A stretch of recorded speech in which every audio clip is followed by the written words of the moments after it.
El Señor esté con ustedes. Y con tu espíritu. Evangelio de nuestro Señor Jesucristo según San Marcos. Gloria a ti, Señor. Jesús se puso a enseñar en el templo y preguntaba: ¿Cómo pueden decir los escribas que el Mesías es hijo de David? El mismo David ha dicho, movido por el Espíritu Santo: dijo el Señor a mi Señor, siéntate a mi derecha hasta que ponga a tus enemigos debajo de tus pies. Si el mismo David lo llama Señor, ¿cómo puede ser hijo suyo? La multitud escuchaba a Jesús con agrado. Palabra del Señor. Gloria a ti, Señor Jesús. Queridos hermanos presentes en el templo y hermanos que nos escuchan a través de los diversos medios y vienen siguiendo con nosotros esta novena de preparación a la fiesta del Sagrado Corazón, a lo largo de estos días venimos meditando, reflexionando y Dios quiera que actuando también, obrando cada uno según sus posibilidades, pero que nos despierte el deseo de obrar por nuestro prójimo. Las clásicas 14 obras de misericordia, las 7 obras corporales y las 7 obras de misericordia espirituales.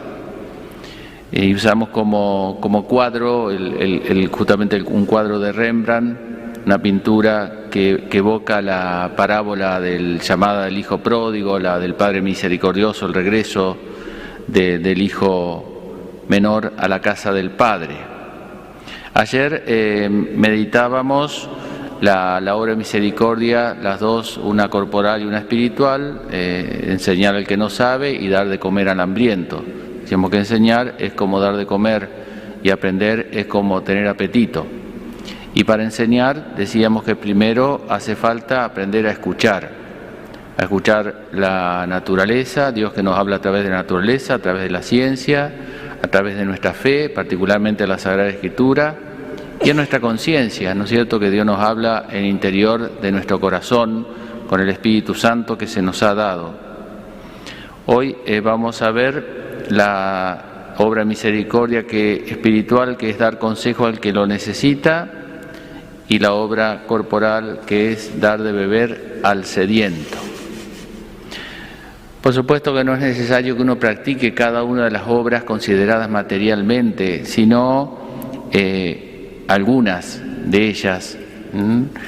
Lo importante es que uno lo haga de modo habitual, que tenga esa visión del prójimo, o que lo tenga en cuenta el prójimo como compañero de camino, como alguien a quien ayudar y del cual recibir ayuda.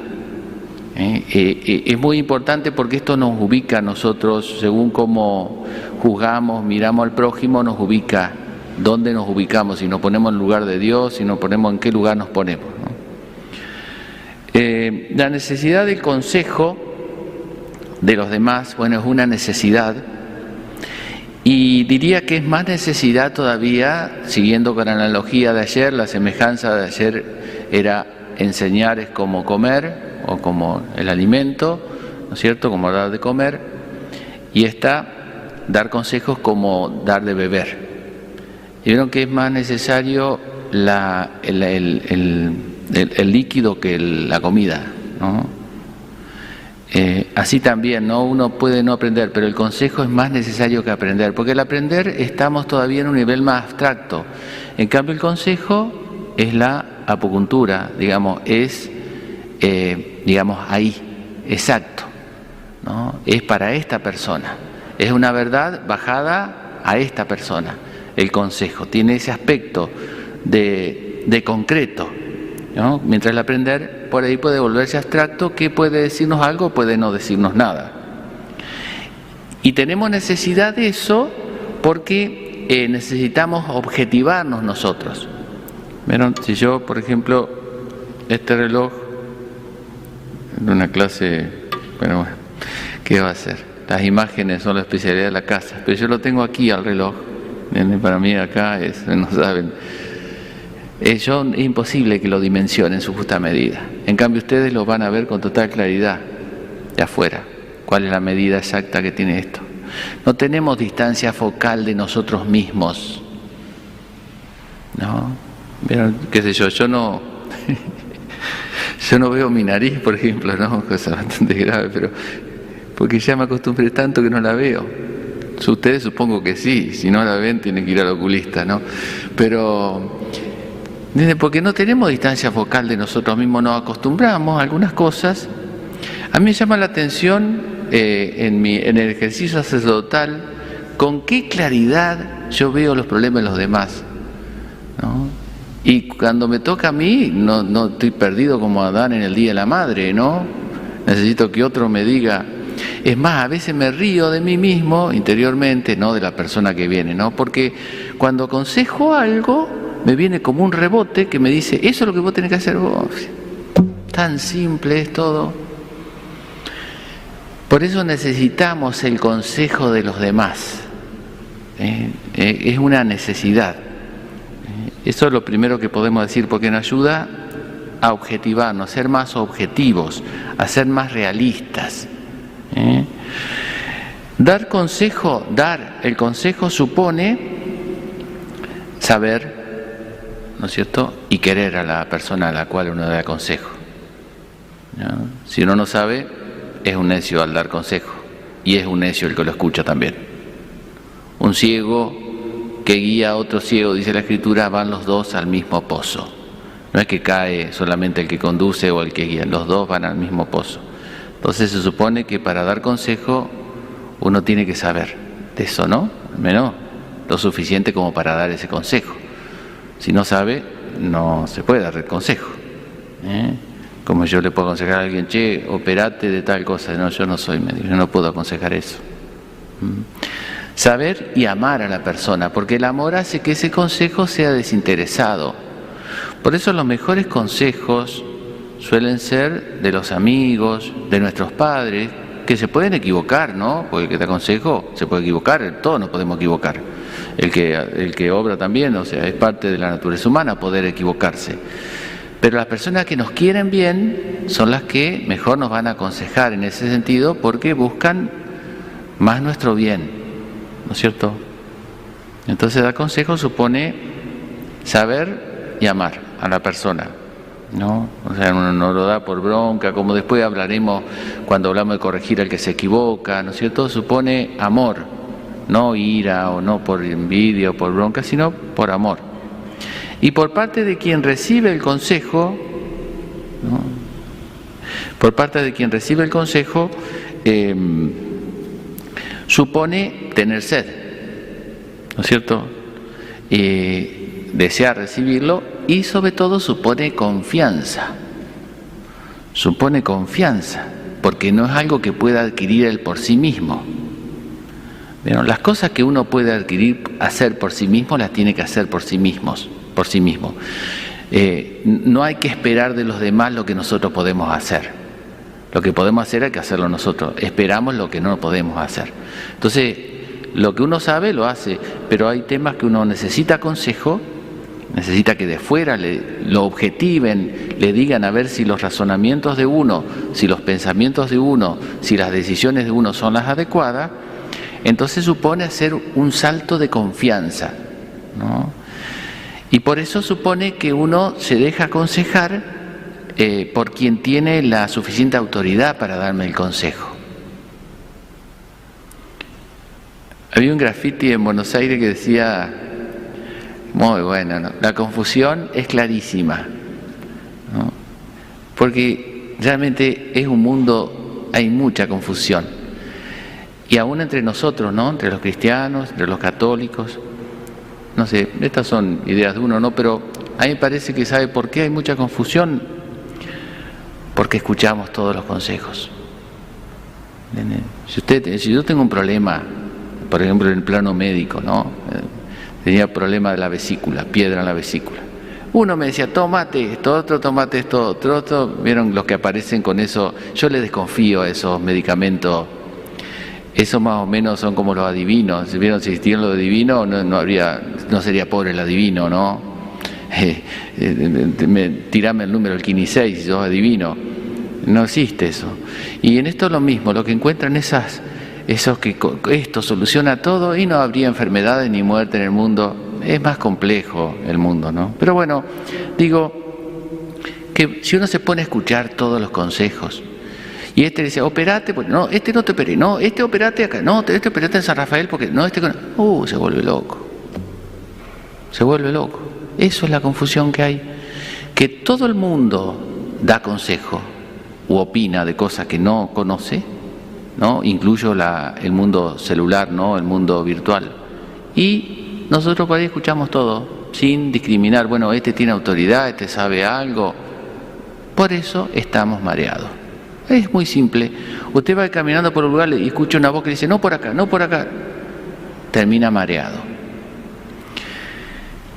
Por eso es muy importante en el que recibe consejo darle autoridad al que tiene autoridad, no a cualquiera. Porque si yo le doy autoridad, vieron que está el que quiere escuchar lo que quiere escuchar. Entonces, con mi mamá, ¿no? Venía el médico, me decía, no podía comer con sal porque tenía la presión alta. No, un médico me dijo que podía comer sabroso. Claro, y después 1000 médicos le dijeron que no podía comer salado, pero se quedó con ese, ¿ves? Le da autoridad a ese médico. Cuando uno quiere hacer eso, en el fondo, se está escuchando a sí mismo.